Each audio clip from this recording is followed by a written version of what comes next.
Invocation followed by the Pledge of Allegiance by Commissioner Kenneth Edge.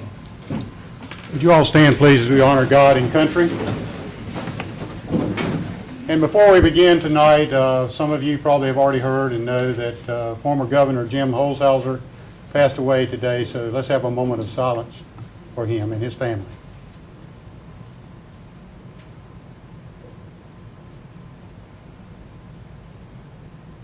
Thank you. Most gracious and loving God, we thank you for our many blessings. As we approach a new fiscal year, we especially thank you for the services that our employees and volunteers provide to the citizens of our great county. As we journey into this new year, grant us all wisdom, courage, and strength for the task at hand. Direct our efforts in all that we do. Help us to honor and serve you through our service to others. Always we pray for those serving in foreign lands that protect our freedom. Be with them and their families as they attempt to bring about peace. Now, O Lord, be with us during this meeting. Help us to govern with clean hearts and the right spirit as we conduct the business of this county. In the name of the great Creator of life and beauty we pray. Amen. Amen. Join me in the pledge. I pledge allegiance to the flag of the United States of America and to the republic for which it stands, one nation, under God, indivisible, with liberty and justice for all.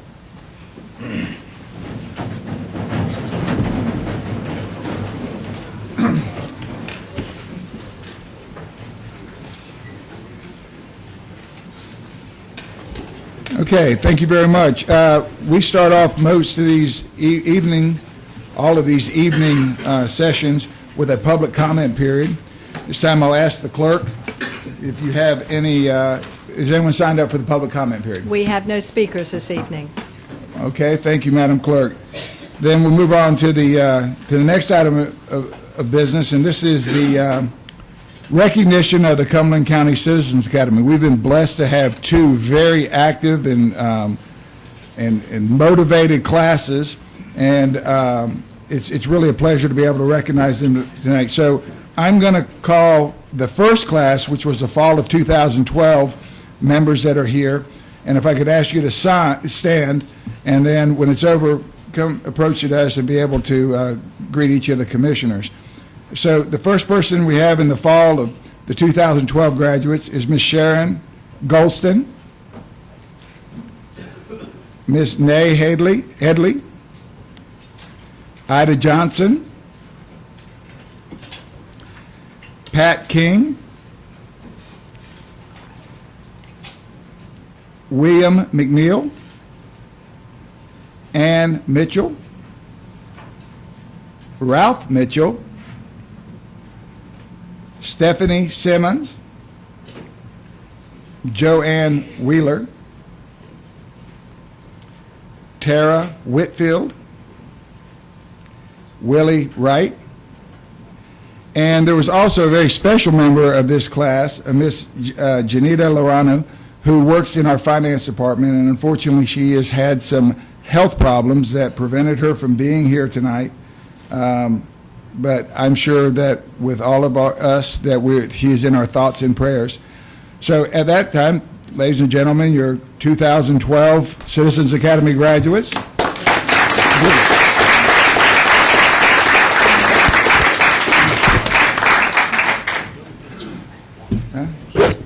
Angela, did I miss Angela? You did. Sorry.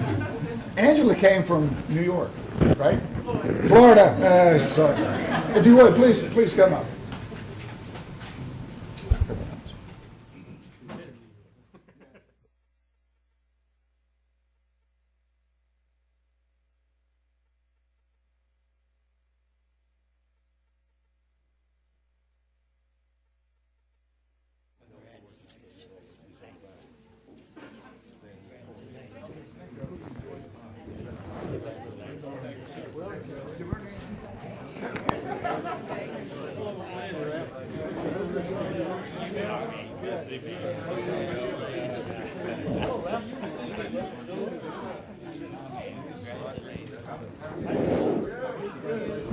enjoyed the class.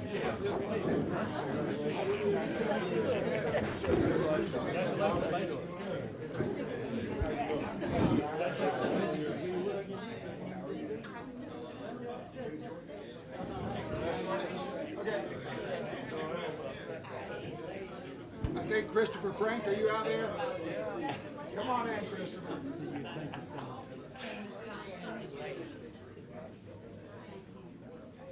Was there anyone else from the fall 2012 class? Okay, excellent.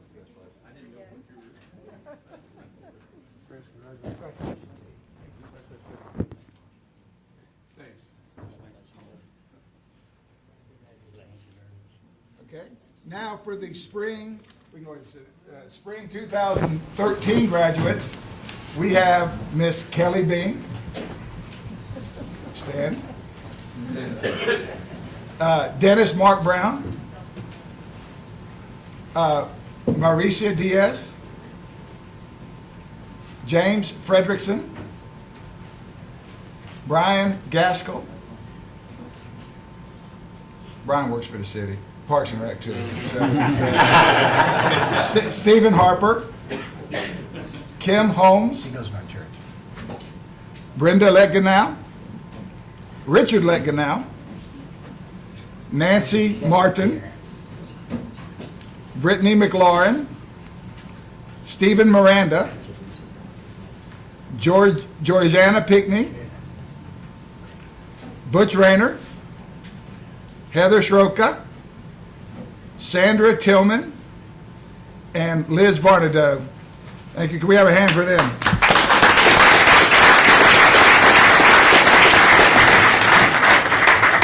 And by Kelly Beam and her parents took it, so it was a real family affair for them.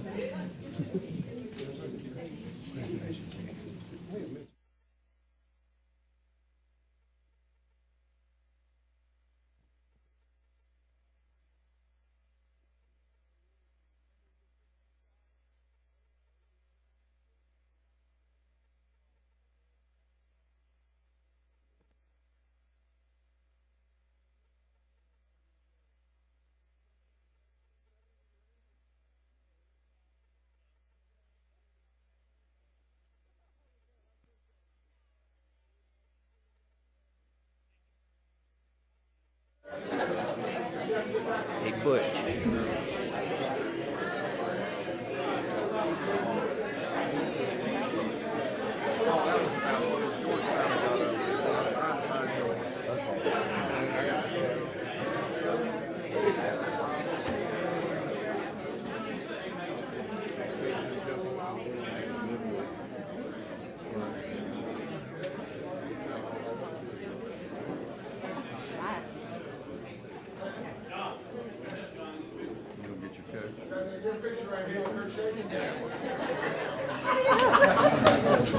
Not only do we have Ms. Beam and her parents here, we had Mr. Martin's wife, she was also a member.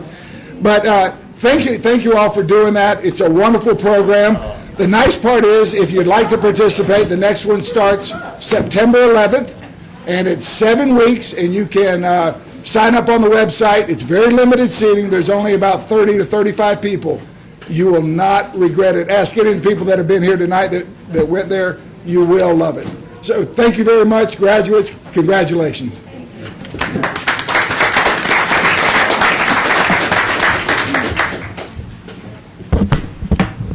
Okay, back to business.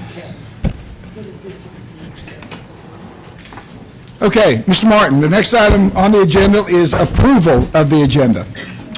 Yes, Mr. Chairman and members of the board, that is the next item, and I would like to pull item 2E for just a second, and there may be other items that the board wishes to pull as well. Okay. Okay. Are there no other changes to the agenda? You want to approve it subject to this one? Okay. Motion to approve the agenda? I'll motion to approve the agenda except for the item that the manager pulled. All right. Question, Mr. Chairman. Yes. Before we vote, when he pulls something off the agenda, what does he mean by that? Just coming off the consent agenda? I want to give you some additional information Okay, you're just taking off the that's not consent. available in the information. Okay. So it'll just be taken, so motion to approve the agenda as is with item 2E out. We had a motion, we have a second? I'll second. All right, all those in favor? Unanimous. Okay. Now, the consent agenda, we have item 2E already pulled. Are there any other items to be pulled? Okay, I'll look for a motion to approve the consent agenda unless item 2E. So moved. Second. All right, it's been made and seconded. All those in favor? Unanimous. Okay, item 2E, Mr. Martin. Mr. Chairman, this matter is actually an offer from Kingdom Community Development Corporation to purchase certain real property that is owned by the county. The property is located at 3322 Antilla Drive.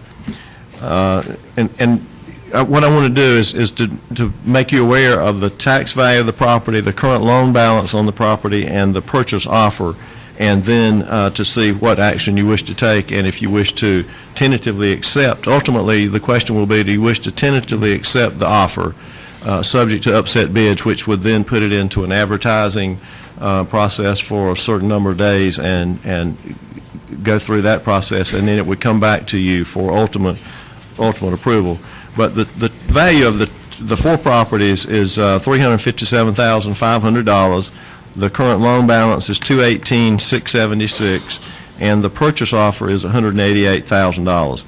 One of the reasons we brought this one to you at this point and in this fashion is normally when we have tax foreclosed properties that we get offers for, I usually approve those for advertisement subject to two things. If the offer is at least the lower of the tax value or the amount of the tax lien, or in essence, the loan balance, which is similar to the loan balance on the property.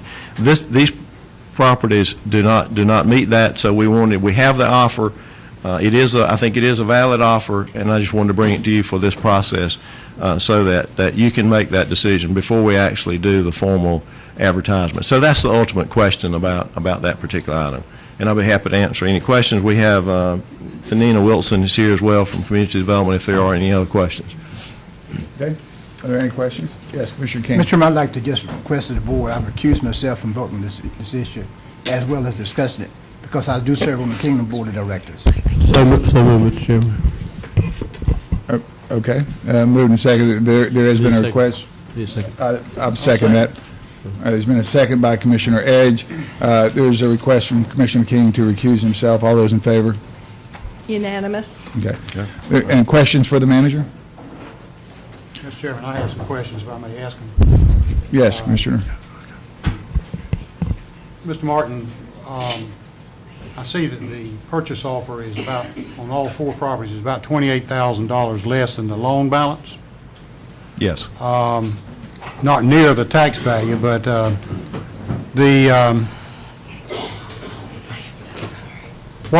who pays the rest of the loan balance if this were to be the final offer? Actually, I think and I'll ask the attorney to help me with this, but I think the current loan was something that the Community Development Department did earlier, and so if the accepted price should be less than the loan value, then in essence the county would write off that difference. And I'll ask for correction from the attorney. That's correct.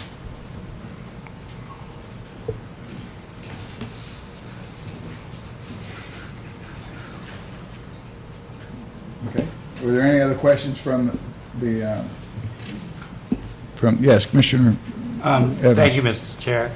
Mr. Manager, is stating the information that you provided for us at this point, you did say that you thought this was a good deal with Kingdom as far as the commissioners considering this and approving. I think that's certainly within your purview, yes.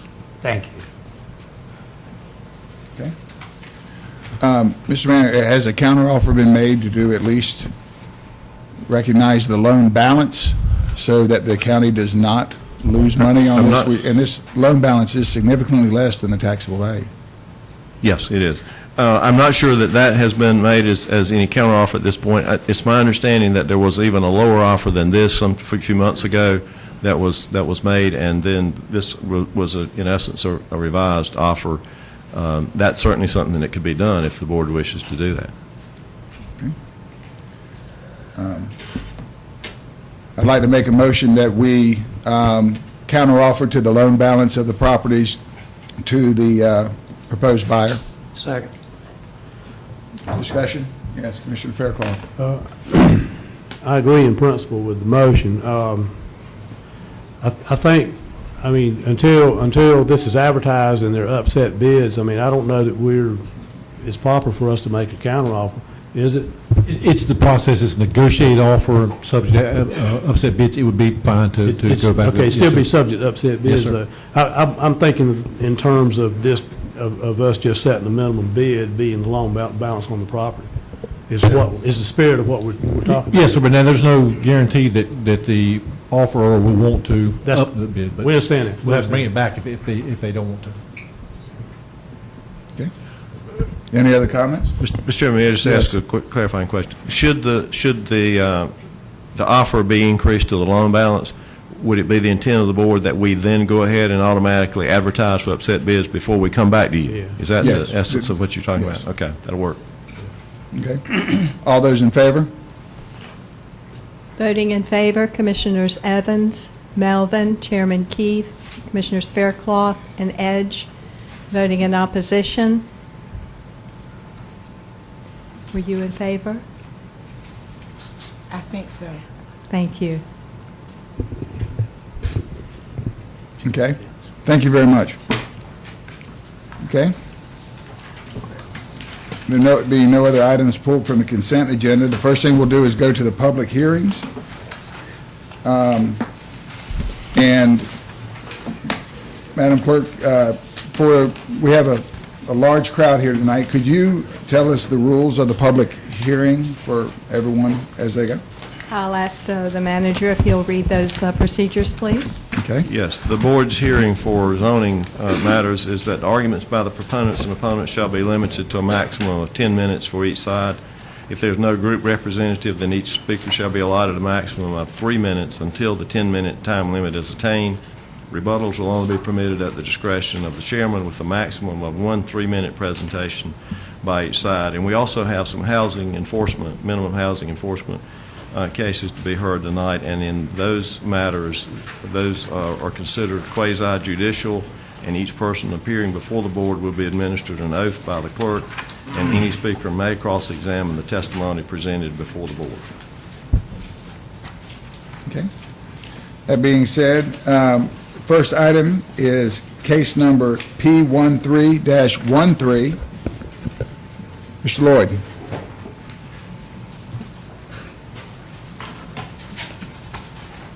Madam Speaker, are there any speakers signed up for this? We have no speakers for case P1313. Okay. There are no speakers. I move that we approve the Second. recommendations of the planning board. Okay, the motion's been made and seconded. Well, first I got to open the public hearing, and I will now close the public hearing. Commissioner Edge has made a motion to go with the stack recommendation and the planning board recommendation, seconded by Mr. Melvin. Is there any discussion? All those in favor?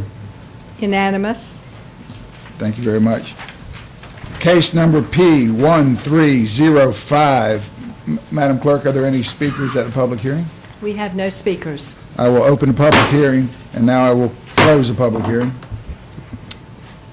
Yes, Commissioner Fairclough. Chairman, I move for, that we follow the recommendation of the planning board and approve the staff recommendation. Second. Okay, motion's been made and seconded. Is there any discussion?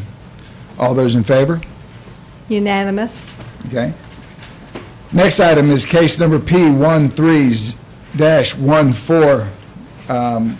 Are there speakers on this, Madam Clerk? Yes, sir, we have 2 in favor, 1 in opposition. Okay, Mr. Lloyd, will you please give us a background on this case? The subject property is shown in the hatched pattern. It is approximately 24 acres, located along Ramsey Street, south of Linden, southwest of Linden. Current zoning in the area consists of A1 agricultural, R20 residential, and R40 residential. Current land use shows single-family housing in yellow, with DW designating single-wide and SW, or DW designating double-wide, SW single-wide. Property is served with Linden Water.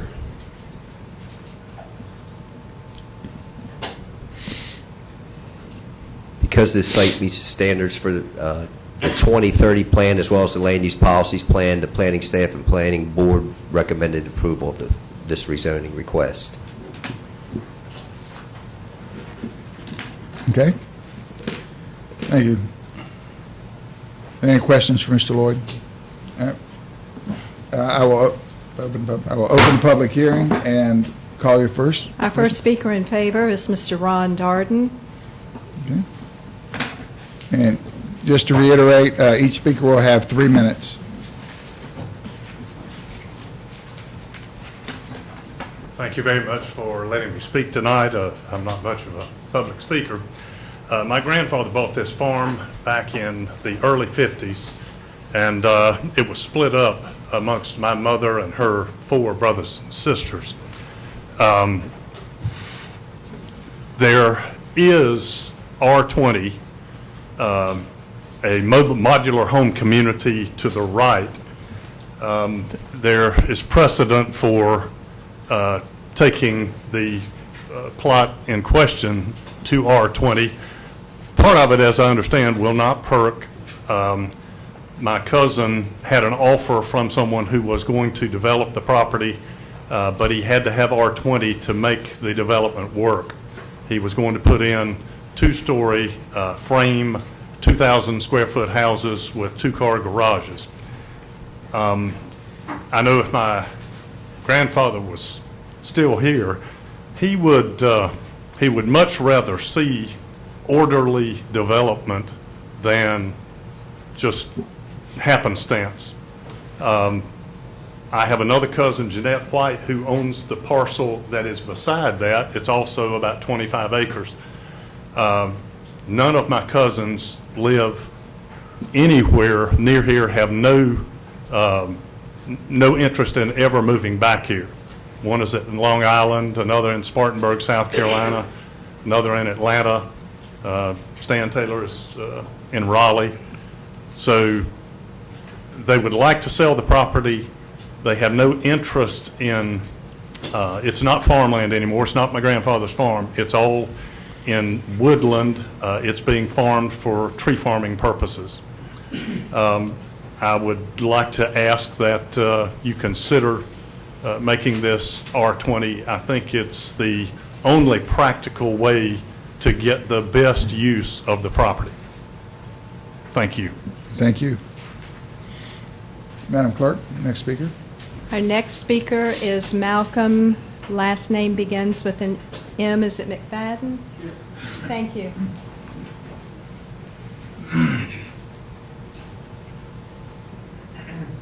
Good evening. I represent Mr. Taylor, who is unable to be here with an emergency that came up. I'm his agent representative with the property for sale. This property has been submitted to you back in 2011 for you to look at under the same conditions. It was, the staff recommended that it be given R20 zoning, and we were turned down at that point. Now we come back to you. Staff has recommended it be zoned R20, and the Planning Commission has recommended that it be zoned R20. You've got Linden Water in front of the property. It meets the 2030 land use plan.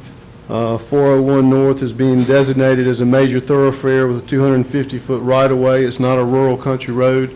It's not going to be that anymore. And I think this adjoins R20. There's R20 a half a mile down the road. I think it's a reasonable request, and would ask that you look at it favorably. Thank you. Thank you. Next speaker, Madam Clerk. Our only speaker in opposition is Ellen Farr.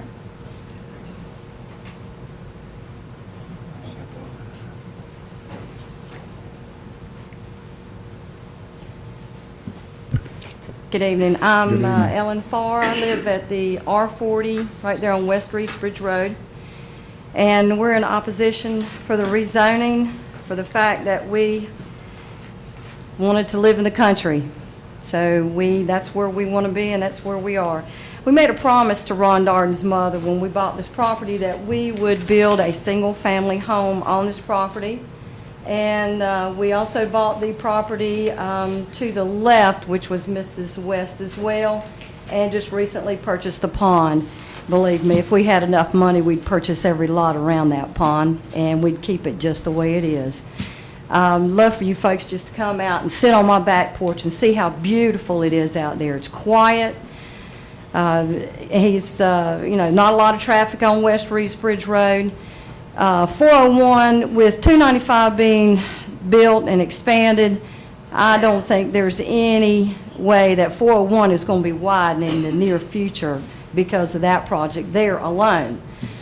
If you come to that intersection at West Reeves and Ramsey Street on June the 6th, there was a terrible accident there where a mother and her 14-year-old child was killed by pulling out in front of an 18-wheeler. That's a heavy road right there. That neighborhood, as narrow as it is, it's going to be one way in, one way out. The other property that's been zoned at R20, that's grandfathered in. That's been there forever. It's been there forever.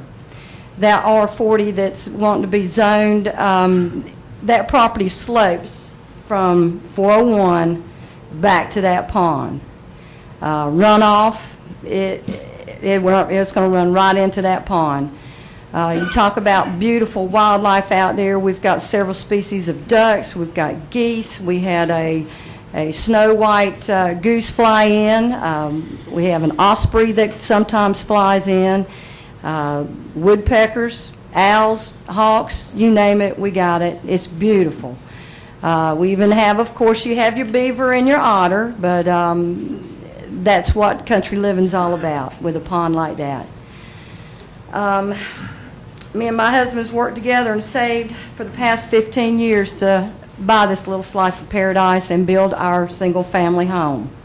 And we're still working today to keep that promise to Miss West as a single-family home. Let's see.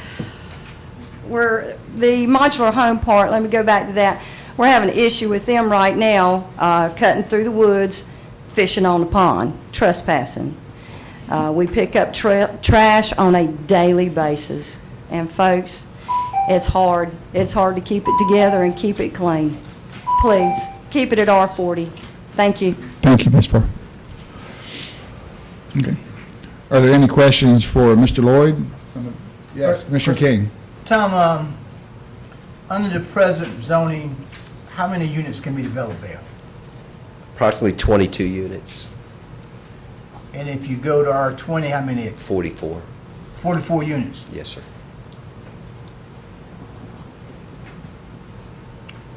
And the planning board recommend approval Yes. because of, Linden water. The main reason it has Linden water.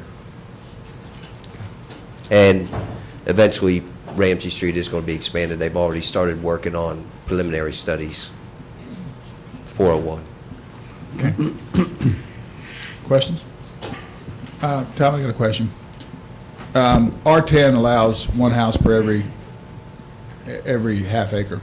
But I heard somewhere that a good portion of this property will not perk. So how much of the property is not available for development? At this point, we really wouldn't know. What happens is when it's not really safe to assume anything. That's the hydric soils map you're looking at. We don't see any, but really they come in and they can subdivide it, but it's after that in the process that the health department would go out there and check. So there's no way of knowing for sure at this point what would perk and what wouldn't. But am I right that they take the whole property at R20 and they could have actually lots that are less than one per half acre? Sure. I mean, that's the zero lot line development. I will say it came out from our past chairman at the planning board meeting, the Linden representative, that this is one of the highest and most suitable for development pieces of land in the area as far as the ability to perk. The ability to perk is high. Well, yes, that's what he brought out in the meeting. This is one of the best areas for that. Okay, thank you. Yeah, Commissioner King. Mr. Chairman, I understand concern from the citizen located next door, but it is what it is. I mean, the planning board have recommended approval, the staff recommended approval, and there's growth and development coming to that area. It's coming. So, I'll make the motion that we go ahead and approve the rezoning to R20. Second. Motion's been made and seconded. Any discussion? Even though Ron Darn's my competition now.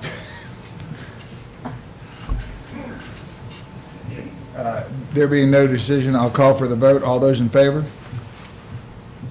Voting in favor, Commissioners Melvin, Council, Faircloth, King, and Edge. Voting in opposition, Commissioner Evans and Chairman Keefe. Thank you. Next item is case number P13-18. Madam Clerk, do we have speakers? We do. We have one in favor, two in opposition. Thank you. Mr. Lloyd, please. Yes, the subject property shown in the hash pattern is approximately 2.56 acres, located along Throne Road. It's to the west of Highway 87, southern portion of the county. Current zoning in the area consists of A1 agricultural and RR1 residential. There is some R40 residential. Current land use in the area shows single-family housing in yellow, again with DW designating double wide and SW single wide. As you can see with that map, this is a 2.5 acre tract. There are several tracts in that area that, in the immediate area, that are the size of the request. And for that was one of the planning board's reasons why they went to approve this. That's existing lots in the area. There's no hydric soils as that showed. The request is consistent with the land use plan, the 2030 land use plan. Thank you. Any questions for Mr. Lloyd? At this time, I will open the public hearing. Madam Clerk, please call the first speaker. Our first speaker in favor is Mr. Tim Evans. He's a real estate broker. I did.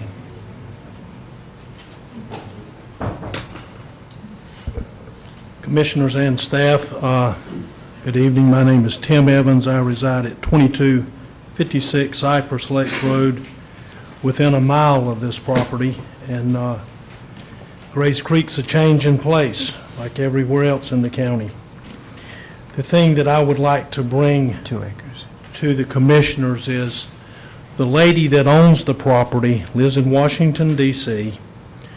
She is related to the ones here tonight that will speak in opposition. Her plans were at some point to return to her home, and with her age and health issues, she's decided to stay in Washington. 2 of the subject properties that Tom spoke of actually border her piece. One is .55 acres on the corner there, and the one beside of it is 1 acre. To the right of the 1 acre piece, that piece is also on the market, and it is .96. Directly behind Zalamore Street, we have 11 properties here, an acre or under. 11 properties immediately. Then we have 2 other properties that's just barely above that. She has paid for the land to be perked. No problems. I did go and speak with the family on her wanting to zone. Some of the family says that, there's not adequate water there. The well driller that lives on Thor Road says different, that there's no problems with wells in that area. I understand. I really understand that little area they live in, they've been there. But when you really look at what's around it, and it's their own cousin wanting to zone her piece to R40, those 2 lots will be 1.25 acres bigger than the 11 lots that I've just brought. I mean, I just don't see where this would change anything with that neighborhood. I would have to agree with one in opposition. I think if I had lived with land to my left and right that's been wooded, I would probably not want to see neighbors either. But the reality is, one of them is .96. It's just a matter, he lives also in Washington, D.C. It's Ella's brother. He's not coming back. That one doesn't have to be zoned, and this .96 is grandfathered in. But when we look at the piece that's 2.5 acres split in half, I really don't see where this could cause any harm to the neighborhood. Thank you so much. Thank you. Madam Clerk, our We next have speaker. 3 speakers in opposition. The first speaker is Ms. Bertha Crosby. Thank you.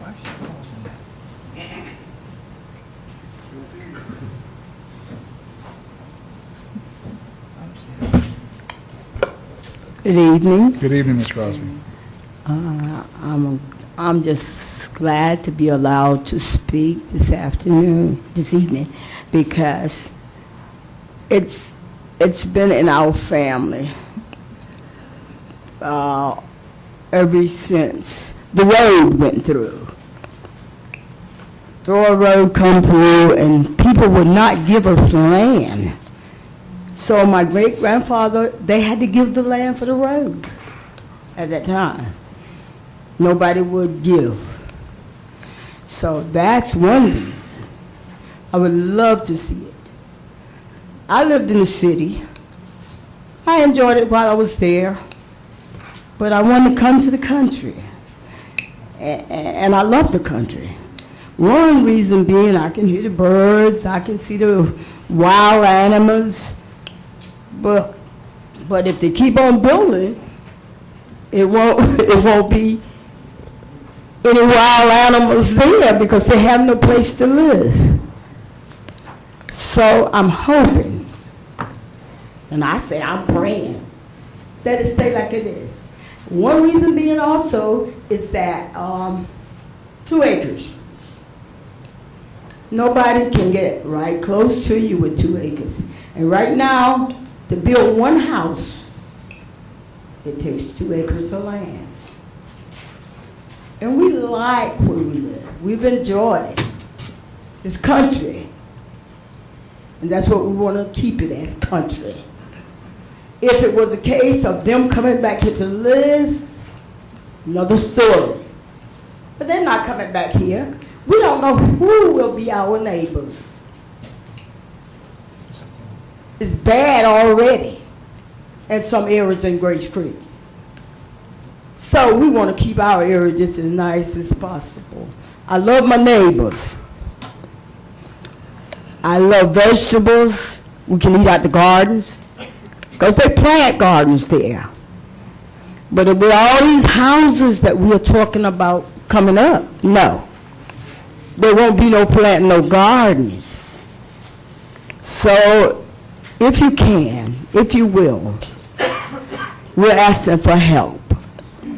And we know that we will keep our land up as it is.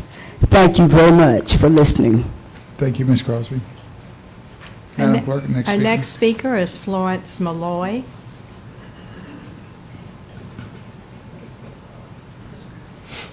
Good afternoon. My name is Florence Malloy, and I live at 3305 Thor Road, the adjoining property to this land. And for many years, I have lived there. From what my understanding, it was when I moved there, it was one house, 2 acre spot. I don't think it's a good idea to rezone the property because of the increased traffic that it would cause in the area. I permanently settled here on Thor Road because I used to live up in the city and I was congested, and I moved down here to the country to be at peace. I wanted a safe home for my children, a safe home for me, and I wanted to live in the country to where I won't have somebody looking at my back door. Thank you. Thank you.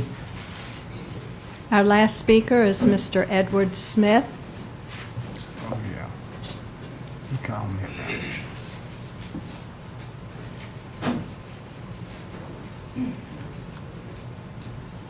Good evening. Good evening. My name is Edward Smith. I live at 3361 Throw Road, next to the property. And I'm not here to so much say about people moving and building. I'm here to tell y'all the truth, and it's going to come right back to y'all if you don't listen to me. I heard what Mr. Evans said, and I lived there for 40 years in that house. And I went through some things with my wife. Good that we've been married for 41 years. And I'm just lucky to have her, because going to that washerette, your clothes, you can't set water out, we got the washing machine tearing up because it rusted out. And I've been going to a washlet for about 20 years, especially to wash her white clothes and stuff that she have to work in. And that water, you set a glass of water out there. I know, I've been there.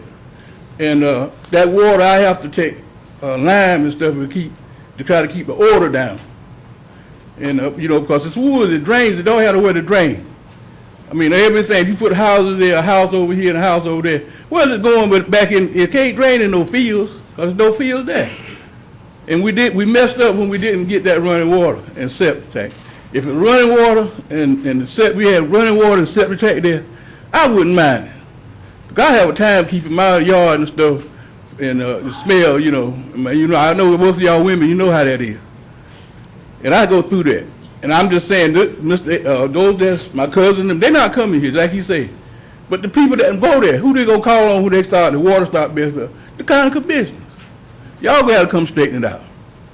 So I'm telling you now, if you get running water, I'm fine with it. But I'd like to see it stay not to where you're gonna put houses on top of houses, but I would mind how, I don't mind houses being moved in there. But we need some running water or sewer. Because I'm in the woods, and if you put houses there, it's gonna drain over on me, it's gonna drain over on the next person. Ain't no light land, nowhere to put the drain into. And I'm asking you to keep problems off of everybody else, and the people that go in that house, whoever build there, to keep them from calling on you and everybody else. I'm asking you to try to leave it like it is until we get some running water and stuff in there. It's sewer. Then that'll keep the problems off of y'all as well as everybody else. Because I know, you stand to a person, I won't have to stand here and tell I got family that can tell you the same thing. Because I go to their house to wash sometimes. When they got one, had to do separate work to do on their pump. I even put out another pump, that didn't work. So I'm telling you, the water's no good in that area. It's no good, and you don't have no drainage. And you're going to have to put lime and stuff down to keep the smell down. Thank you. Thank you, Mr. Smith.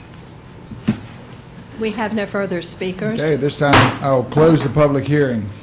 Do any commissioners have any questions for Mr. Lloyd? I do. Okay, Ms. Council. What are the substantive issues that make this case different from the one we just heard, other than it's smaller?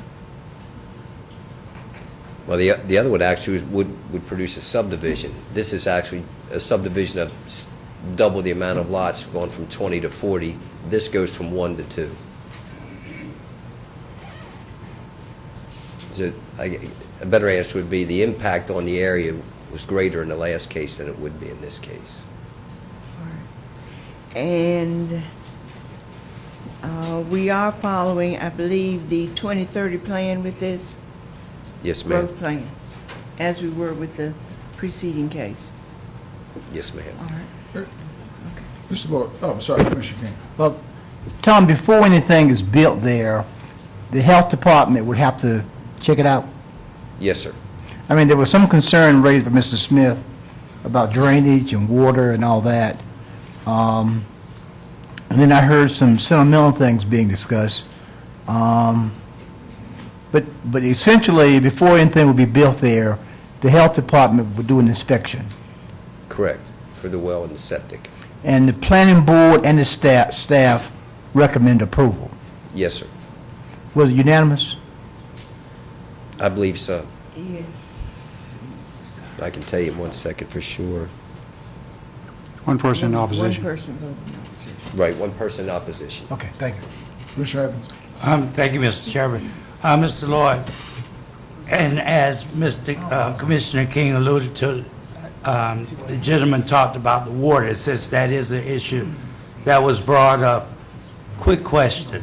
When was the last time that there's no water out there? Tell us what's the situation regarding the water. He clearly stated what it was. I asked not too long ago, where do we have bad water at? And someone told me that everything was good in Cumberland County. I believe there's been, I believe there's been bad water in the whole Grays Creek area, and that's why, of course, the county, you all tried to get water down there. But as to where the bad water is, it's different places. I would imagine he would know that area best since he's lived there the longest. They do have to go to the health department for a well and septic permit. That's as far as I know. That's all I know about it. Other than what he just told you. Thank you. Let me clarify that, Mr. Evans. Please. We were talking about contaminated water. You'd asked for instances where people are having to use bottled water, whatever, and we have no record of those. Contaminated, whatever is bad water. I asked about it, and that wasn't told to me. Yes, sir. I told you it was we're talking about contaminated water. Yes, sir. Thank you. All right. Thank you. Yes, Commissioner Fairclough. Question I have, how are the contiguous lots zoned up there? The contiguous lots. How are the contiguous lots zoned? They are A1 also, correct? Yes, sir. And But they existed prior to zoning. Just for, I'm sorry, everyone, can you tell what A1 is? I know what A1 is, I just can't tell from the map. All the people that are. Oh, okay. It's yeah. all A1 except for when you get up to the dark line where you see the RR, Okay. which is enclosed. Can you explain A1, please? A1 would be 2-acre minimum lots. R40 is a little less than 1 acre. Mr. Chairman, Yes, Commissioner Edge. you can build one house on there now. There's 2 acres there. We're talking about one additional house if we zone it according to the request. So, I don't see that one additional house is going to make that much difference in that area. Now, grant you, the next person that comes along that wants to sell in the A1, there will be more development to come. But as we have stated, Grays Creek is growing, as well as Ramsey Street, as well as still the western part of the county's got some growth in it. And zoning changes as development occurs. Hopefully, one day, the people of Grays Creek will decide that they see fit to vote for a water district down there, which is what we tried to do desperately, which would help development all the way around. But anyway, if there are no other questions, I'm prepared to make a motion. Okay, Commissioner Edge. I would move that we follow the recommendations of the planning board and planning staff. Motion's been made. Is there a second? I'll second for discussion. Any discussion? Mr. Chairman, Yes, Commissioner King. Ken makes a good point. We're talking about going from going from one house to two, and the area is growing.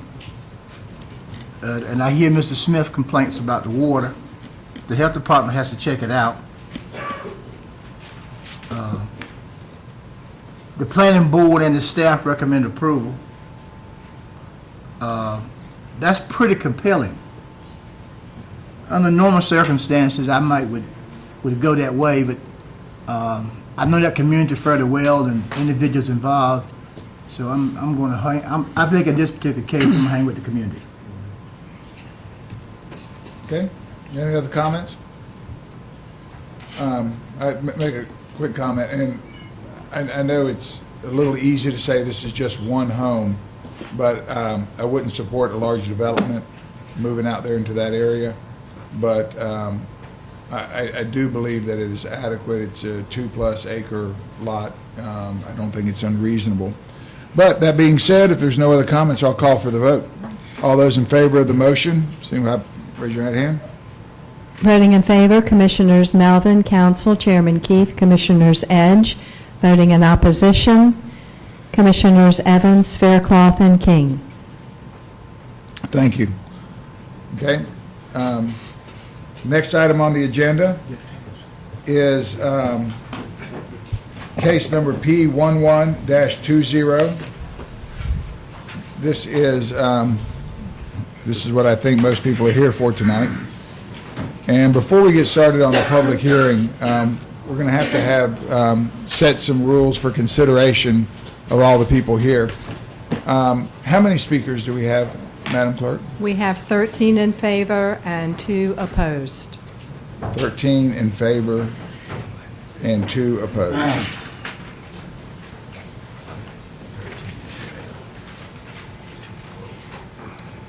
Okay.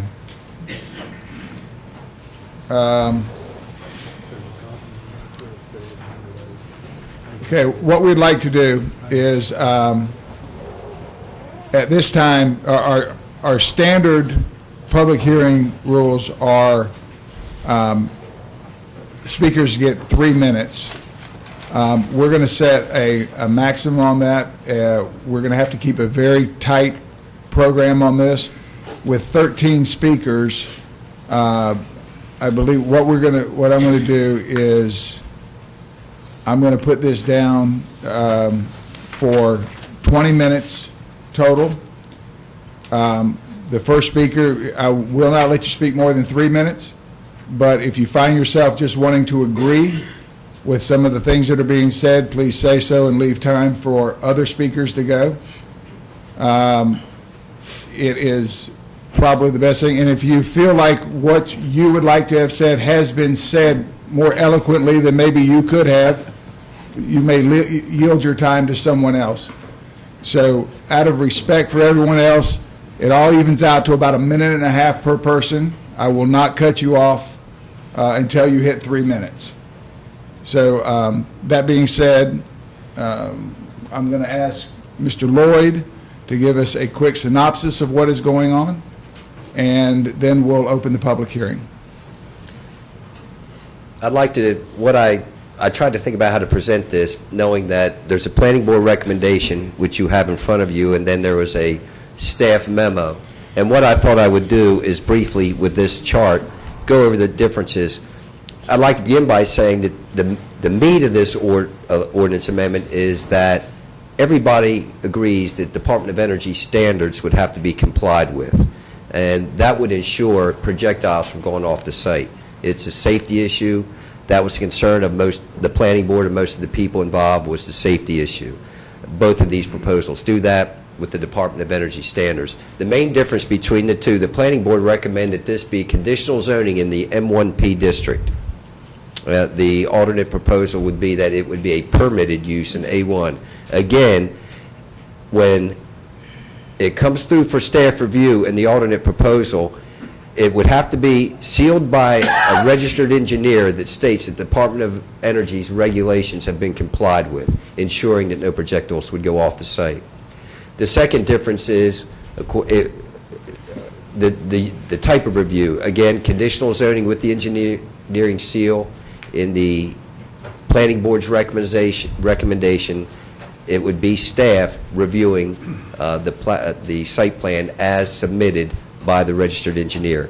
The minimum acreage in the planning board recommendation was 30 acres. The alternate proposal was 200 acres. The buffer is 60 feet in both. The standards, Department of Energy, I think you'll find with most of the people signed up, they do agree with the meat of this. There's a couple that have little problems, I guess.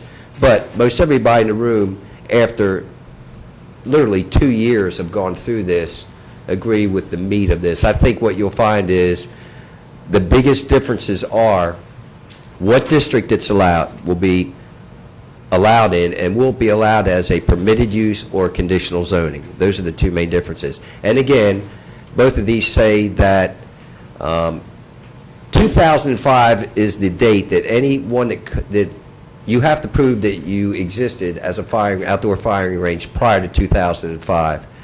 If you do, you'll be fine.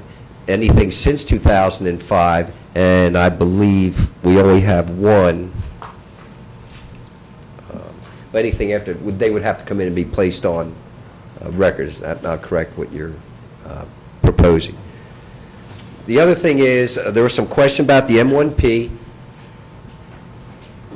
Those are the locations of existing M1P. Keep in mind that if you want to start an outdoor firing range and you're zoned anything other than M1P in the planning board's recommendation, you would have to get a rezoning.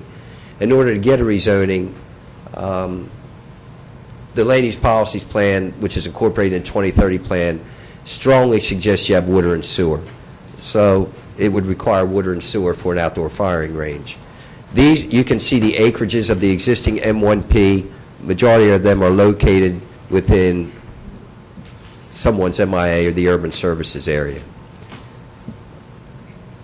Okay. With that, That's the main difference in the proposals, and I'll answer any questions you may have.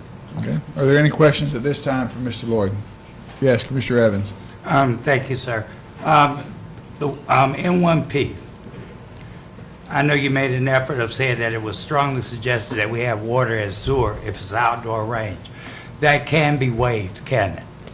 It can be, but when we have the land use policies plan, which is incorporated in the 2030 plan. When you go against the 2030 plan, in other words, somebody will come in and say the 2030 plan calls for either agricultural or residential or any other use. When the planning board and thus the commissioners go against that plan, which of course would include having water and sewer, by law you have to state the good reasons why you went against the plan. So yes, you can go against the plan, but you have to explain why you went against the plan. Any questions at this time for Mr. Lloyd? Not right now. Okay. We will, Madam Clerk, we will start with those in opposition. And I'm sorry, those in favor.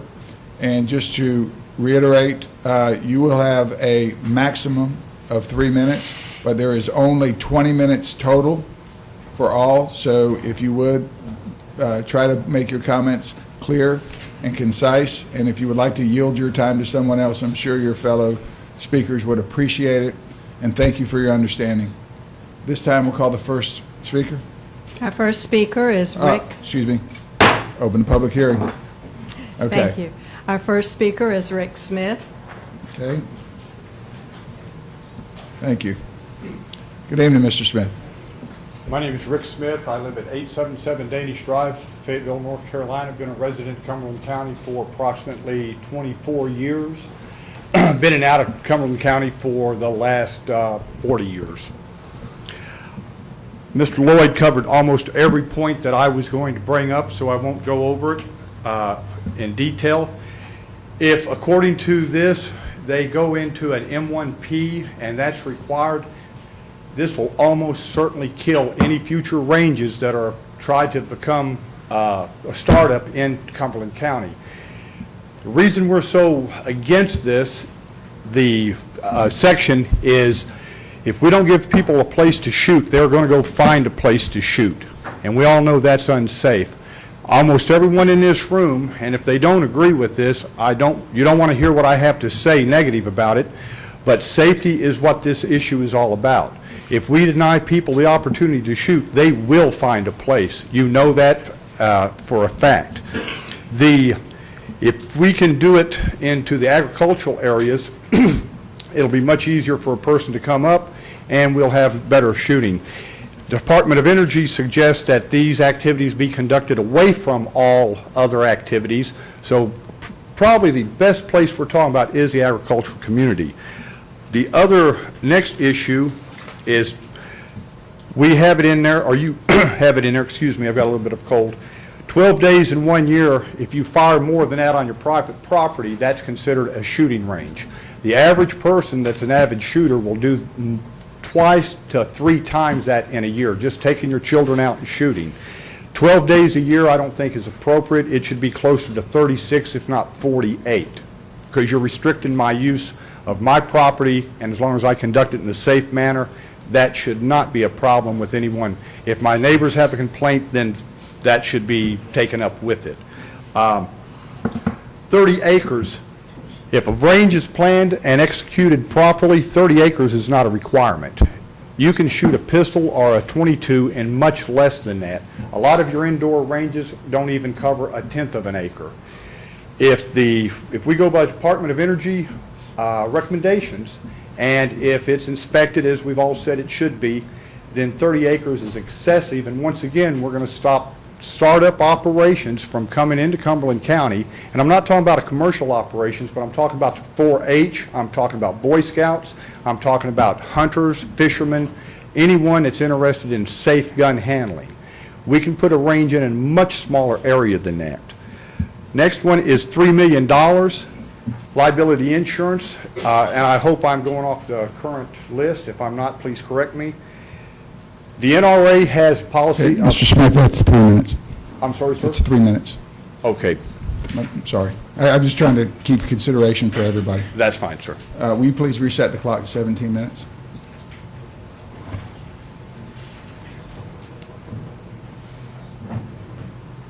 She said 3. Huh? She said 3. Well, because I'm trying to keep track of 120. Okay. At this time, please call the second speaker. Our next speaker is Mr. Jack Kelly.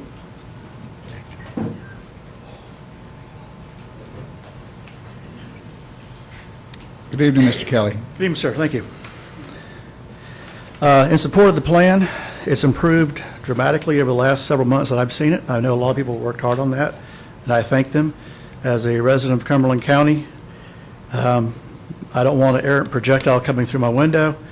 As a member of Cross Creek, I think we are pleased to see at the present time we're grandfathered, and it appears that we do meet the current requirements. However, there are some grandfathering things that work in our benefit. I have one area that I would like to actually see improved.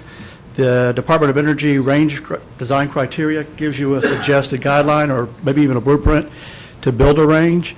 It does not tell you how to use that range. And to me, that's what is missing here. The NRA range source book gives the definition or examples of range safety plans. And basically, your range safety plan tells you how, when, why, and by whom the range can be used. It gives you detailed or documents for that range, the safe gun handling practices, range general rules, range specific rules. You would also detail your administrative rules and the consequences for violating the range rules. So it appears the Department of Energy will tell us how to build a range safely, a safe range, but it does not tell us how to use that range safely. $3 million liability. As a club member, my concern would be as if we attempted to expand our range, we may have a hard time following a single policy insurer that would write a $3 million policy. We are currently with the NRA affiliate who limits their outdoor shooting ranges to $2 million. I believe currently the county indoor ranges only require $250,000.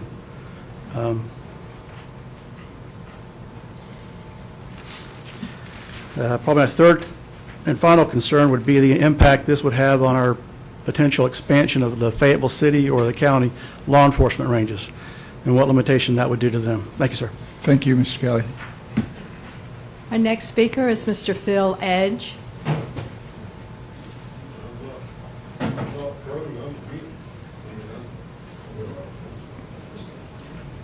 His opposition, Mr. Edge.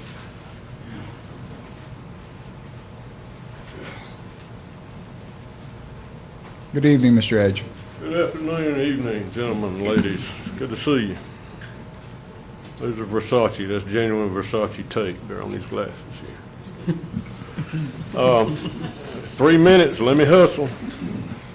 I'm for the MP zoning. What's odd to me is the heading on the public handout does not reflect that at all. That reflects the pre-May 21st planning board hearing. Looks a little bit fishy. I really don't trust the planning board very much right now. I don't trust the county attorney very much right now. He came out with this 200 acres in A1 after that meeting. It should have been aired publicly with us. The MP requires a public hearing. You have to rezone that property.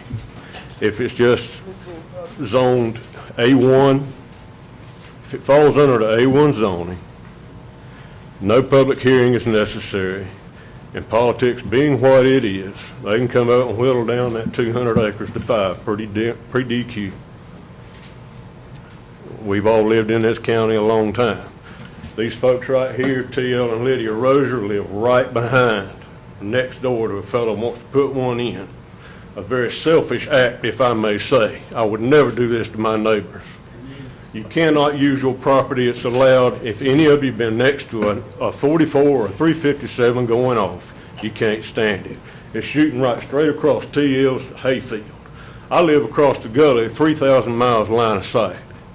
And let me add that I've been a hunter all my life. I've done some of the finest quail and rabbit huntings in Cumberland County that you could have.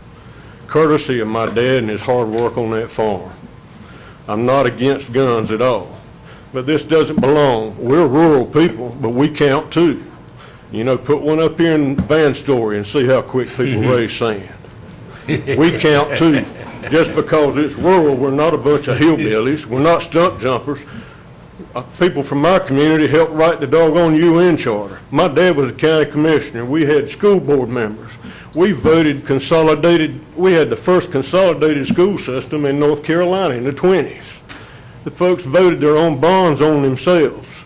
So we're not a bunch of stump jumpers, and every one of you, I doubt any of them that belongs to Cross Creek lives out there at all.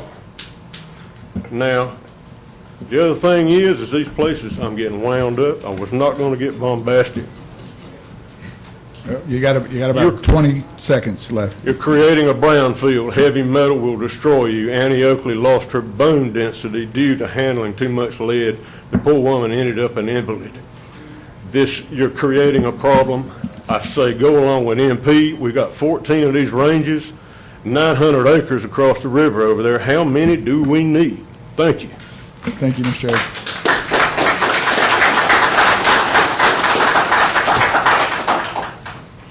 Okay, we have, I believe my count is right, 10 more speakers, and just at about 12 minutes left.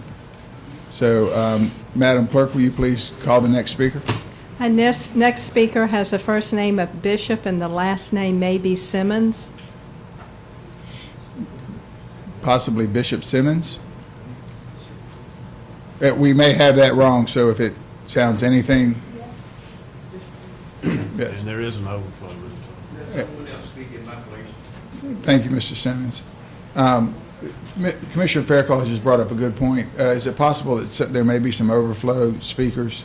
Is there any overflow? Okay. All right, thank you. Bishop Simmons, thank you very much, and we acknowledge your opposition. Next speaker. Our next speaker is Joyce Simmons. Okay, it's Joyce Simmons.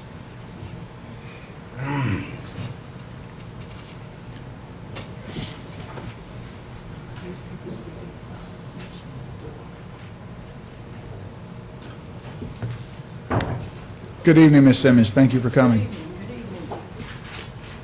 I'm not very good at this, but Right. I do have to speak my piece. And I have to let you know that we are the Upper Room Church in Autryville, right across from Tiger Swan. And I couldn't have a better neighbor. Safety's never been an issue. They've been more than helpful to us. They come and ask us what our needs are, and they try to help us all they can. We serve 230 families a month, and Tiger Swan helps us to buy the food for them. And as far as, I went down the road one day to their place, and it looked like I'm going to say, are we there yet? It's so far. You can't find it. And the noise is minimal. And we have plenty of children there. We're there every day, and nobody is complaining. We have a wonderful neighbor in Tiger Swan. And like I said, we have no complaints. The noise is minimal. I've heard worse when I go to the fairgrounds, you know, and I just want to say I approve of their being there by our side as a good neighbor. Thank you, Ms. Simmons.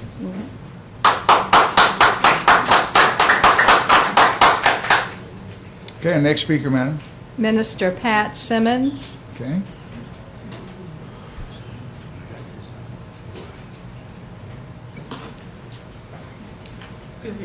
Good evening. I just want to speak on behalf of Tiger Swan. I was born and raised right at 7275 Highway 210 South. I think we are the closest to Tiger Swan, and we have no problem with them at all. You can very barely hear them firing shots, and if we need anything, they're there to help us out. And I mean, they don't bother anybody, and I don't see what a big issue or what's going on and everything. I can stand here and tell a bunch of lies, but I choose to tell the truth. I choose to be honest. They do not bother us. They do not bother us. The shots that's fired, they are minimal. I have been over there fishing with my grandson, right by Tiger Swan over there. and they don't bother anybody. They have they come out, and we're like right now we're having our vacation Bible school. They have donated all kinds of stuff for the children and for the community center and stuff. And I'm just speaking on behalf of Tiger Swan. And like I said, we're the closest to them. I don't know what the big deal is, but we are the closest to them. I've been living there ever since. It was before they were there. It was Bay Tree Plantation, and then it was Barra Farm, and now it's Tiger Swan. And we are the closest, and our church is right there, and we are the closest as far as anybody living in around the range. And they do not bother us. Thank you, Ms. Simmons. Thank you. Madam Speaker. If my time is not up, I would like to add that they have donated lots of things for the children. I believe I did mention that. Yes, thank you. Yes. Thank you Okay, very thank much, Ms. you. Simmons. Madam Clerk. Our next speaker has a middle name of Karen. Okay. Karen Clabo. Clabo. Hi, Karen Clabo. Hey, Ms. Clabo, And, thank you for coming. I'm here for Tiger Swan, and I've been living there all my life. The safety, I have no problem with the safety. They don't bother us. They're good. They get to know us in the neighborhood. And about 5 weeks ago, right across 210, my niece, she's 18, she's had a 5-month-old baby, and she went to the store, and we can look across the street at her house, and all of a sudden there's some smoke, but there was about 24 military men busting open windows, breaking the doors. The house was on fire. Where did they come from? Tiger Swan. So Tiger Swan has been a big blessing in our community, and we're all for them. Thank you, Ms. Clabo. Our next speaker is Julia Faircloth.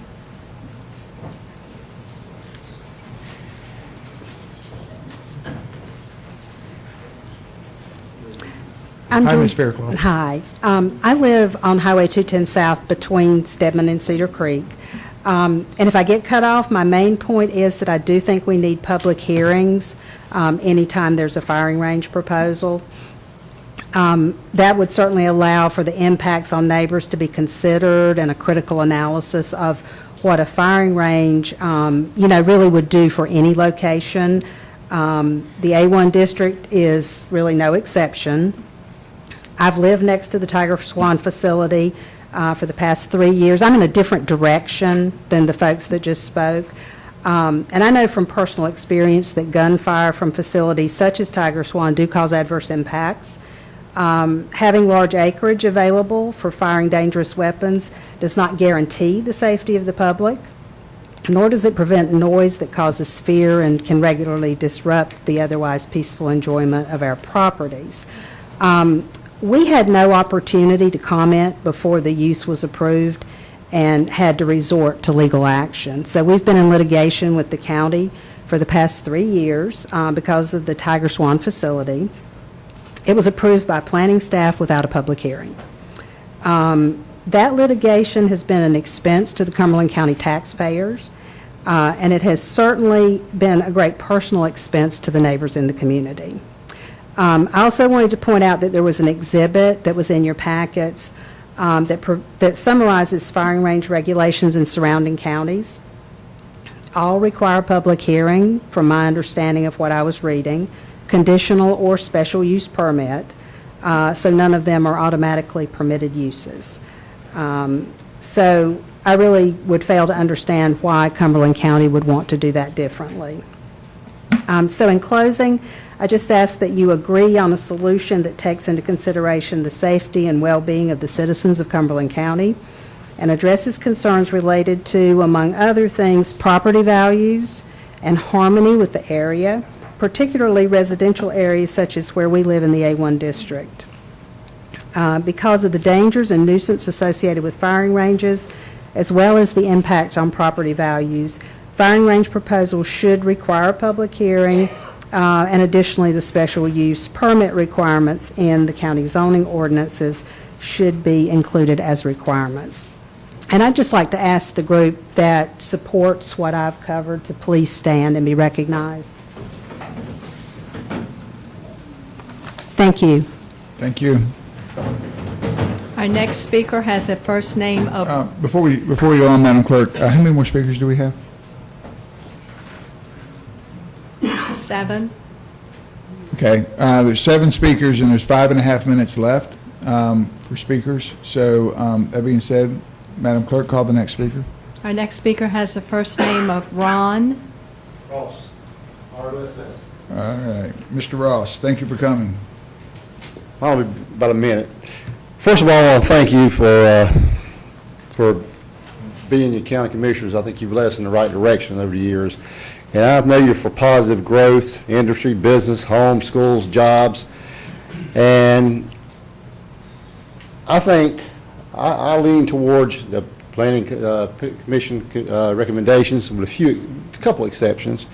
First of all, a shooting range is a business, and it's a noisy business. And it can be dangerous if it's not properly set up. A bullet can travel from half a mile to 5 miles if, again, the background is not set up properly. Is 30 acres of land too much? I think 30 acres of land is not enough, especially if you consider the noise. Is fencing in the property, will it cost the people too much? Well, I think a life is more important. So I would recommend even fencing in the property. I'm hearing, I've got a business I want to have, but I can't afford to run the business. Then you need to get out of the business. And also, I've done a lot of research, and I own a few firearms, and I don't fire in my backyard because I'm afraid I might hit my neighbors 700 feet away. But I've done a little research, and the research I've come up with is people that go out in the county, stand in their backyard and shoot their pistols and rifles, your homeowner's insurance will not cover that. I've checked with about 4 insurance companies, corporate offices, and your homeowner's insurance will not cover them standing in the backyard just blasting away. And I'm glad the gentleman today said something like occasional shooting. I've got a neighbor who occasionally shoots every single day. And he's almost occasionally shot me 3 times.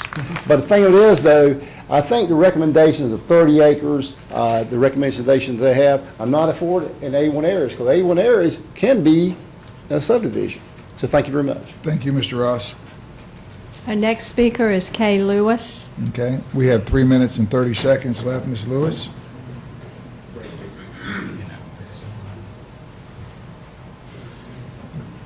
Well, you didn't listen to me about the mental health except for Charles.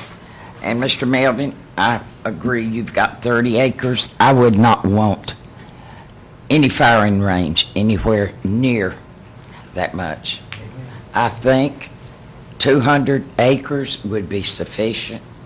I've been around guns. I don't like them, but there are a lot of things I don't like that the county commissioners have done, and I've spoken to a lot of you when I've been at work and that kind of thing. Charles, I admire you for standing up for what you believe in. And Kenneth, I don't approve of the way you have done a lot of things, but we can discuss that later. Slapping students is not right.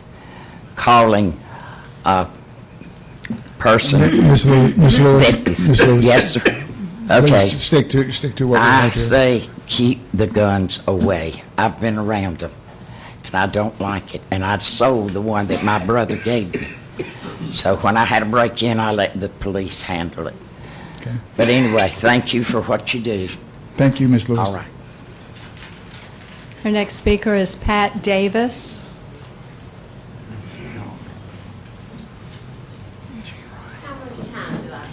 Well, there is 2 minutes and 20 seconds left. Oh, goodness. How many speakers do we have left, Madam Clerk? In addition to Ms. Davis, we have 5. Good grief. I'm going to be very quickly. My Okay. name is Pat Davis, let's see how this 7242 plays Fire out, Ms. Department Davis. Road. Yes, sir? We'll see how this plays. Go ahead, please. You know, I live directly beside a TL in Lydia. I live right behind a shooting range of 3.81 acres. And let me tell you, there's no quality of life in it.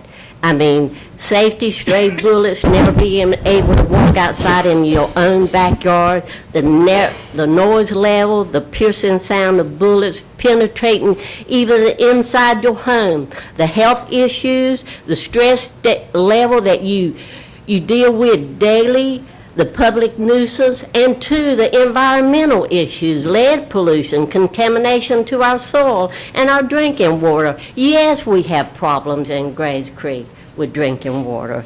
A shooting range would reduce the property value. If you chose to sell your home, you've got to disclose that as a material factor, or you are potential for a lawsuit.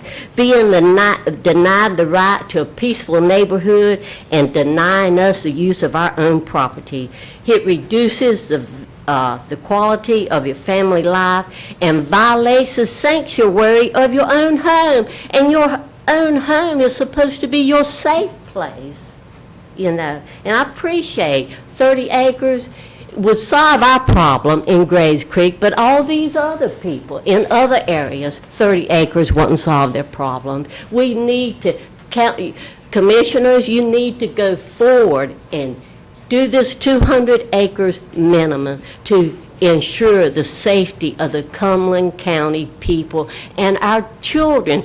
My husband and I, we witnessed the children cutting across the shooting range property in our backyard and across our yard to get to Fire Department Road. They'd rather cut across the property than to walk down the dirt road to get to the main highway. And gentlemen, ladies, our main concern is the safety for the citizens of Cumberland County. And we know 30 acres is not enough. We need 200-plus acres to keep us safe. Ms. Davis, thank you. Thank you. Thank you. If I can, if the rest of the commissioners will allow me some chairman privilege, there are people who come out here to speak. I would like to allow them to speak, but put them on a restricted area so they can have their say. Ms. Beam, can you put 1 minute on the clock, and we'll have each person be able to speak for 1 minute that's left. Okay. Madam Clerk, can you call the next speaker? Our next speaker is Mr. Sam Fort. Mr. Ford, I apologize, but you got a chance to give your say. I'll change my plan then. Thank you for allowing me to speak. I had some things about noises, but I mostly want to say sometimes this is kind of confusing here. I think the Planning Board's recommendation is a very well thought out and hammered out plan, and it covers most of the things that folks are concerned with. And especially allowing for you guys and other folks in the planning department to evaluate the concerns about any installation. So a public hearing is the main thing we feel like is important here. And and all the other things are good. If there's a couple exceptions in regards to the districts or the minimum acreage, it seems like that could be adjusted and still maintain the conditional use and public hearing avenue for folks to evaluate each range application. And I think that's the biggest thing I want to say right now. Thank you, Mr. Fort. Thank you very much. Next speaker, please. Our next speaker is Richard King. Mr. King. Again, Mr. King, I apologize, but I'd like for you to have your say. No problem. Thank you. First off, I'd like to thank Commissioner King and Commissioner Evans for going on record that the whole thing is about safety. That is the concern, safety. With that in mind, the 30 acres or 200 acres, I can set up an unsafe range on 1 acre or 300 acres. It's how it's set up and run that makes it safe or not safe. The acres doesn't come into it. The other thing I'd like to address is the buffer zone. I think there's one important thing that you left out in the buffer zone, and that would be an earthen berm. You put in a suggestion about a fence. Well, that will keep people from walking in or out. But an earthen berm will stop bullets from going out of the range into somebody else's property. So I'd like to see that allowed within the 60-foot buffer zone. That's the only thing I have that hasn't already been brought up. Thank you, sir. Our next speaker is William Merrimar. Merriman. Good evening, Mr. Merriman. Good evening. Yeah, my name is William Merriman. I own the notorious firing range on Sapling Drive in Grace Creek. My range is different from most other ranges in the fact that I use it 2 to 3 times a month for concealed carry classes and basic pistol classes. The firing portion of the classes generally last about an hour. So that's twice a month for about an hour that they're shooting the classes out on my property. On Friday of March 26, 2013, a representative from the county manager's office come out to my property and inspected my range, was briefed on its operation. He admitted that the range and operation were nothing like what he had been told and what you all have been led to believe. I invite each of you to come out and take a look at my range. I assure you it's nothing like what you were being told it is. Again, it's used 2 or 3 times a month for about an hour at a time, and that's all the shooting that goes on out there, and it's pistols only. Thank you. Thank you, Mr. Merriman. Our last speaker is Scott Manning. Good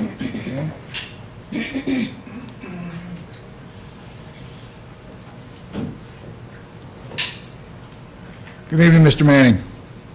Good evening, Chair. My name is Scott Manning. I live at 6313 Faircloth Bridge Road. I'm the president of the Stedman Gun Club. I'm here mainly for the 200 acres. I don't agree with it. We're currently waiting for the moratorium to be lifted so we can purchase 130 acres. We're on the outskirts of the Stedman, and I think that the ranges should be considered on a case-by-case basis. It seems to me that the planning board, the planning committee, and even this board is being hasty in the decision just to do something. Doing the wrong thing doesn't make it right. Doing the wrong thing violates and infringes upon every individual's rights. You want to control firing ranges, but yet over 5 years, statistics nationwide show that 0.1% of accidents happen on firing ranges. That indicates that firing ranges are the safest place for individuals to shoot and also a more controlled environment. Thank you. Thank you. Last thing, if I may, noise level. You want to do something about noise level? Talk to the Sheriff's Department about having suppressors. Okay, thank you. That concludes the person. We will have 3 minutes each for the others. We've had all speakers speak, sir. Okay. Yes. I'm sorry. I thought that we had for and against. Okay. It's quite good. Okay. At this time, I'm going to close the public hearing. I'll open up to commissioners to ask any questions of the attorney or Mr. Lloyd. Or we also have Mr. Morris from the planning board is with us tonight also. Commissioners? Yes, Commissioner Evans. Thank you, sir. Mr. Lloyd, I'm enjoying talking to you today. I'm learning a lot. Some of these questions are for the benefit of those that are watching that don't understand what's going on here. But first of all, let me start off by asking, how many ranges do we have here in Cumberland County? Let me get mine.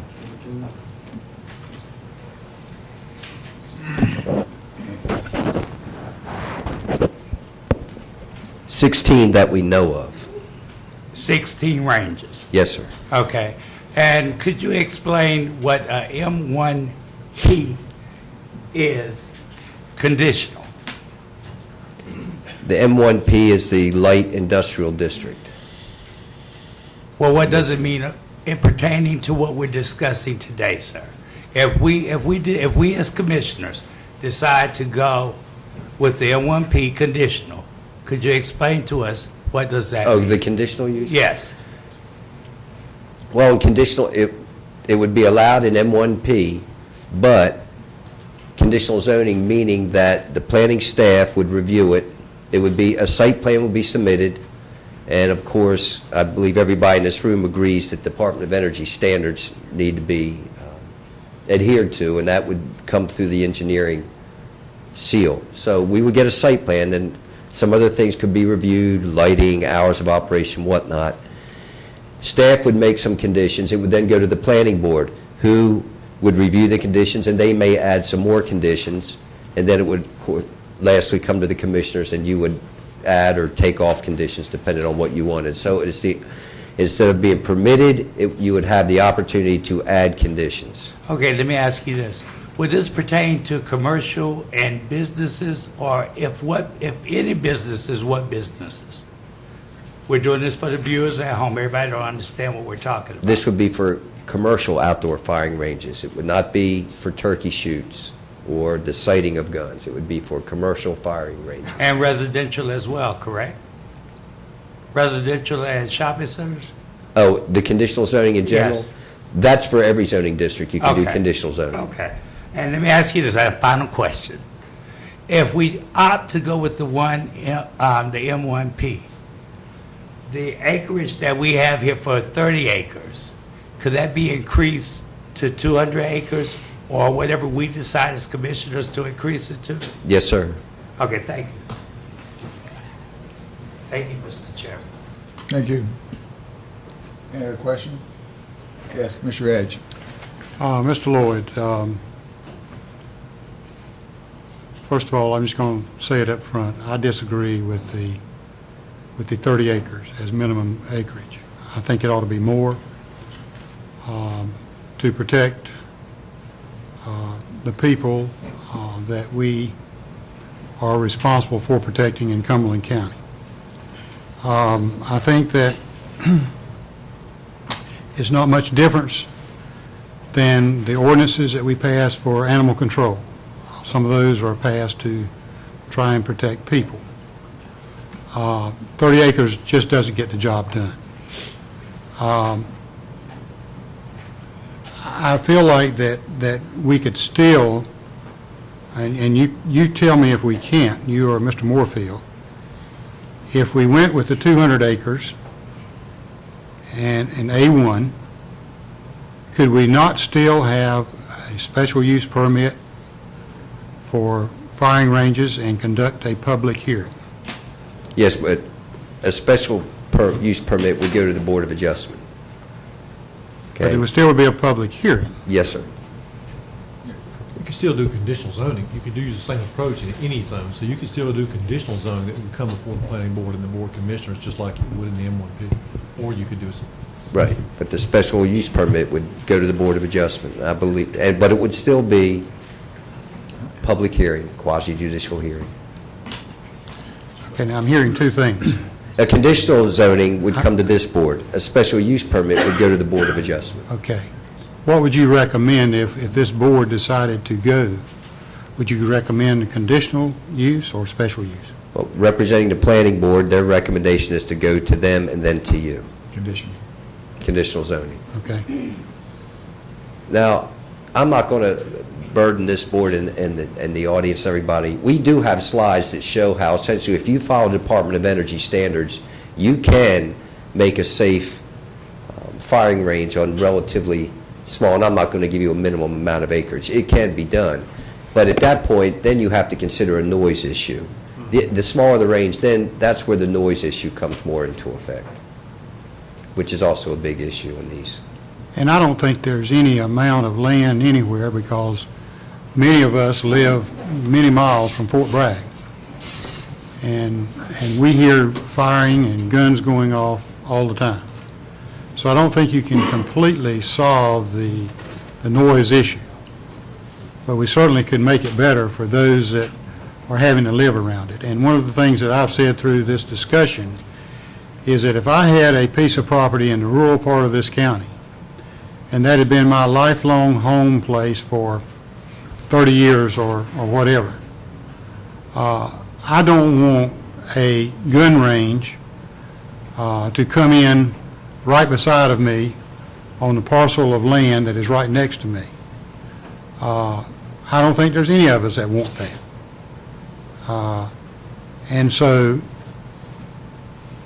I just feel like that we need to make this thing as reasonable as possible. And like any other ordinance that we have, we sometimes amend it if we see that it's not working. Buffers are very important. Berms are very important. I heard that mentioned tonight. And that's in the Department of Energy standards. Yes, sir, it is. And there's many things in that. If we follow the Department of Energy standards, I think that's going to ease a lot of people's fears if we do that. But I think the key thing here is increasing the number of acres and possibly even having some setbacks. Now, I can't say what those setbacks would be, and that's a point of discussion. I do think we need to move forward with something tonight and adopt something and get it in place. You did touch on something that several planning board members, including Mr. Morris, which here asked that if possible consider putting in your motion that this come back within a year so we can review and how it's done, how these regulations, and maybe see if we need to tweak them some, which we do with most amendments anyway. Mr. King. Tom, if you look up here on the wall at the recommendations and the alternate plan proposal, explain to me why they recommended the MIP as opposed to A1. Why did the planning board go with the, what was the reason there? Would you like for the director of the planning board to? It doesn't matter who does it. The M1P, with respect to how it's defined in the ordinance, is not compatible with residential. So the theory behind putting them in M1P would be you're putting a firing range in a district that's not compatible, where the uses are not normally compatible with residential. Okay. That was the reasoning behind that. And the other one here on the conditional zoning engineer seal. So the engineer seal is recommended on both of them. There is no oversight by let's see. Correct. By staff? By staff. Because these regulations are so complicated, and we don't have anybody on staff, including our engineer, who are adept enough to review these.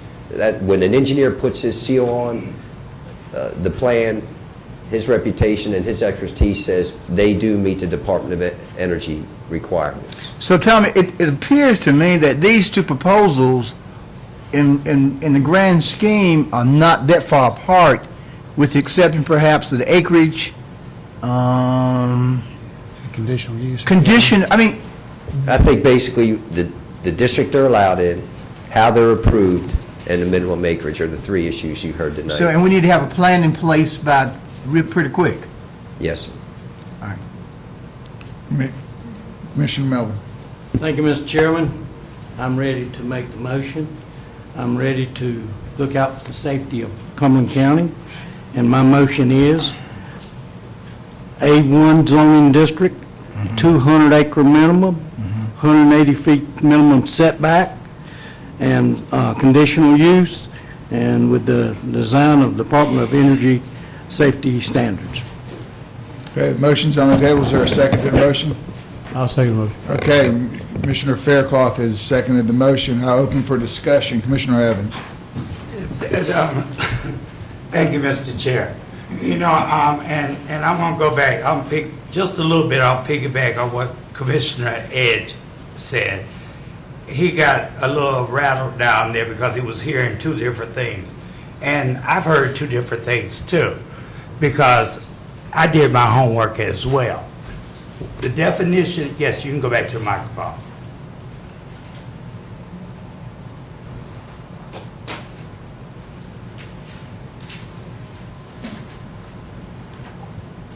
Sir, the definition that you gave me, Mr. Lloyd, as far as the M1P, was totally different from the definition I had gotten from our county attorney. Mr. Attorney, would you have that definition of what the ordinance, or what it means to be a M1P? I have it. It's on page 34, I think. I can read it to you. Well, could you repeat that? I mean, as it is. Not trying to talk off the top of your head. Read it as it is. And as I will repeat, my answer to you was that in general, it contains uses that aren't compatible with residential. So the definition that planned district is the M1P. This district is designed for a wide variety of light industrial operations involving manufacturing, processing, and fabrication of materials, operations involving wholesaling and bulk storage, other non-retail uses, and certain public assembly and recreational uses. The general intent of the district is to prohibit residential, retail, and heavy industrial uses of the land. By their nature, the uses permitted in the district are generally not compatible with residential or shopping center uses. Okay. That's what I was trying to get you to say. Now, when you said not compatible with residential uses earlier, what were you speaking in terms of? The uses, Were you talking about the alternate proposal at that time? I believe you were. No, I was talking about the M1P zoning district. I thought your question was, explain the M1P, and I said, in general, the uses allowed in the M1P are considered not compatible with residential uses. Okay, so, thank you very much. But now we know that M1P, conditional, is Not compatible. not compatible In general. in general, but it's compatible for residential, help me to understand. The uses that are permitted in the M1P are generally not considered compatible with residential uses. Okay. You know what, Mr. Chair, if I may say, we have a lot of firing ranges here. And first and foremost, our concern is the citizens' safety and well-being here in Cumberland County.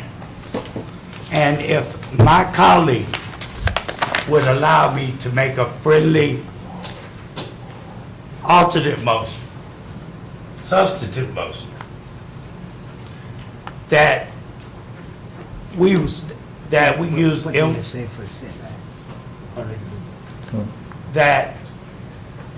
rezone this M1P conditional with 200 acres because we can't increase the acreage other than 30 acres than what we have for M1P now currently, correct?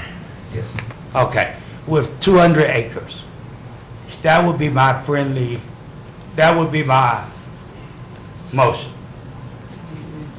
My amendment to the motion. Is it accepted? What's he changing? I didn't understand. Mr. Evans, there's some confusion out there at the table. Can you please restate what you're asking for as a substitute motion? The substitute motion that I'm asking for, instead of the alternate proposal, that we use the planning board recommendation for conditional, instead of the 30 acres, use the 200 acres. Okay, and That's my alternate motion. okay, I understand that has not been accepted by the maker of the motion. That being said, we'll continue with discussion. I point out to Mr. Evans that Mr. Melvin's motion was for conditional zoning. There was conditional zoning. It was conditional. Same thing as you said. Yeah, it was exactly what you just said. But it was an A1. But it's in A1. But he didn't There- mention. There is a public he didn't hearing. mention it. Okay, all right, hold up. Commissioner Faircloth has the table. I'm sorry. All right. I was just, the only thing I was saying was that the attempted amendment was no different than the motion from what I heard. Yes, sir. But Mr. Chairman, Okay. if I may state this, please. Also, but with the alternate motion, from what I understand, and Mr. Lloyd, please correct me if I'm wrong, if we do the M1P under conditional, that means that we will have a public hearing, we will have two public hearings. One for the zoning over at the planning commission, correct? Correct. And then it will come here for, you also will have one for the condition, correct? Yes. So you will have two public hearings versus with the alternate, would you have a public hearing? Well, he did put it in condition, which would make it a, okay. Okay, we've gone through, the motion has not been accepted, but there is still in discussion, and Commissioner King. Yeah, Mr. Chairman, under Commissioner Melvin's motion, am I understanding it right, Ed, that we're talking about 200 acres, and there will be a buffer all the way around of 180 feet? Yes, Is that correct? yes, Okay. And it will be A1 zoning, yes. Conditional. conditional? Condition. Okay. Jimmy? Isn't that your plan? Mine was 100, but it's okay. I'm good. Okay? Just Vice one. Chair. This does not do anything at all for the people who are at home, perhaps. For the 14 sites that we have, Yeah. no, the 16 sites that we presently have in the county. This is going forward, right? I think 3 of them, hold on. You only have 4 that are 200 acres, I think, or more. What page is that? I'm not okay with them. Commissioner Council, may I clarify the point you're bringing up? Yes, This would please. affect, one's on hold, 2 have been approved. The rest would fall before the 2005 date, if that's your question. So would it, and I'll let Rick jump in here, would it affect any only the one on hold, I think, would be affected by anything here tonight? It would affect the expansion or increase Right. of any of them, any existing ones, but as far as the existing ones that were cited on September the 1st, 1994, they are absolutely protected by state law. We have moved that forward to 2005 because the county did not require a permit for non-residential uses until that time, and toward the best knowledge we have right now, there were none cited between 1994 and 2005, so it would cover them all. All right. So they are grandfathered in, and there is absolutely nothing that we can do about that unless they seek to expand. Yes, ma'am, that's Yes. correct. All right, okay. Could I ask a question? I just wanted What about? to clarify that. I'm clear, I'm okay. I have a question for Commissioner Melvin. Don't have to put that in there? Okay. I have a question from Commissioner Melvin. Yes. When you talk about the buffer, do you mean all the way around the site or the setback of the firing station from the perimeter? I'm talking about the 2 sides and before you fire. Okay. Yeah, it's set back all the way around. All the way around. Okay. If there's no other questions, I do have some clarification. I'm not even going to talk about the M1P because that's not on the table right now. But if we stay at 200 acres, there are a number of existing firing areas that are in that 100 acre, and they will not be able to expand in any way, shape, or form unless they go all the way up to 200 and are in A1 period. Is that correct? Correct. Okay, so if they were at 100, they would be in compliance. Right. If they're over 100 and they wanted to expand another 20 acres, they would be in compliance and there would be no problem. I know we had one speaker tonight from Stedman, I believe, who was looking at buying about 130 acres. So at 100, he'd be in compliance, but at 200, we would not be able to move forward on that, correct? Correct. Okay. Mr. Chairman, what bothers me, concerns me, is all of those that we have in existence that aren't even close to 100. Well, Aren't close to 50. I know we can't do anything about it, but I can gripe about it. Yes, ma'am, you can, Madam Vice Chair. Yes, Commissioner Fairclough. It may not be timely. Okay. Mr. Chairman, may I just remind the board of something? For you to be able to take official action tonight on whatever you decide, I want to remind the board, you do need to be unanimous in your vote. must be unanimous. Otherwise, you aren't going to take action. It will not be an action tonight. I think I'd like some clarification from the county attorney. And I had initially told some of the commissioners to ask me that, and the county manager, but I looked at that statute. I actually mentioned that to you, Mr. Chairman, before. Since this is an ordinance that requires a public hearing, it is not a unanimous requirement. A majority vote will pass tonight. It's different than the animal control ordinance because you did not have to and did not have a public hearing. Is that what it say? If that's what it Okay, says. am I corrected? Yeah, It yeah. does not have to be unanimous. Does not You have told to me be earlier today it did. Yeah, I did. I told the chairman that, but I went back and looked at the statute. But let me do clarify one, since this is a text amendment and it's a very technical thing, it's important, I think, that we walk through the actual text amendment because you've talked about some changes, but I'm assuming that means you want to incorporate the other language in the text amendment. Is that correct, Mr. Melvin? Yeah. Yes. Okay. I'm going to ask Mr. Melvin at this time, if I can, because there are a number of ranges that will be affected that are already in place on expansion, whether he would consider a friendly amendment to move that to 100 acres. I still looking for the safety of our community. To me, 100 acres is not enough, but if a friendly amendment to get this thing passed tonight, I'll do the friendly amendment. Thank you. Mr. Faircloth, would your second still stand? He allowed the friendly amendment. Okay, I'll take it. Okay. So And now, I- are we and I- still, are we saying the buffer, what are we saying on this thing now? Same buffer, You same. can't do, you better look at that buffer now, because you fixing to, that may not be practical to have that buffer on 100 acres. It is. You think it is? Yes, Commissioner Edge. May I Chairman, ask- I think that, I think you've got to keep in mind that this 200 acres could be shaped in a lot of directions. And the first motion of the 200 acres, I think will allow for the 180-foot buffer around the entire parcel of land, whatever it is. Because we don't know how that is going to be shaped. Now, there's all kinds of shapes of property out there. So I know that there's been an amendment to the motion, but I still would stick with the 200 acres. And I think I won't stick with it too. Well, let me amend mine back to 200 and let's move forward. Well, withdraw. Can I withdraw it? I I'll withdraw my amendment. All right.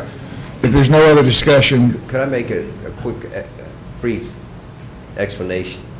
Now, a buffer is not the same as a setback. Okay, you could have a 180-foot buffer. You know, there's restrooms, there's other structures other than the firing area. I want to make sure you understand that the buffer and the setback are two different things. You're talking about a buffer, not a setback of structures incidental to this firing range, correct? I want to make sure we understand this. Commissioner King? That's a very important point. The space we're talking about would be the 200 acres, and around the 200 acres would be 180 feet. No. That's what I'm trying to get clear. What's The setback from, The whole thing's 200 and the 180. Oh, the whole thing is 200? Yeah. That's 100. Generally, look at That's the- not the way I understood it. Generally, try to look at the firing station where people are firing the gun. That'd be X amount of feet off the line. But you may have, for instance, a restroom, and that's what I'm trying to be clear. If you're saying every structure on that property be 180 feet off the line. I would not think restrooms should be 180, no. Okay, so you're mostly talking about the firing station where Yes. people fire the guns. Yes. Okay, I wanted to make. What is the proper terminology? That's a Would it be buffer, not would that be a setback or a buffer? Setback from, I think Mr. Melvin is suggesting a 180-foot setback from any property line to a firing station. Okay. As I understand, Right, Mr. that's what I'm If I understand Mr. Melvin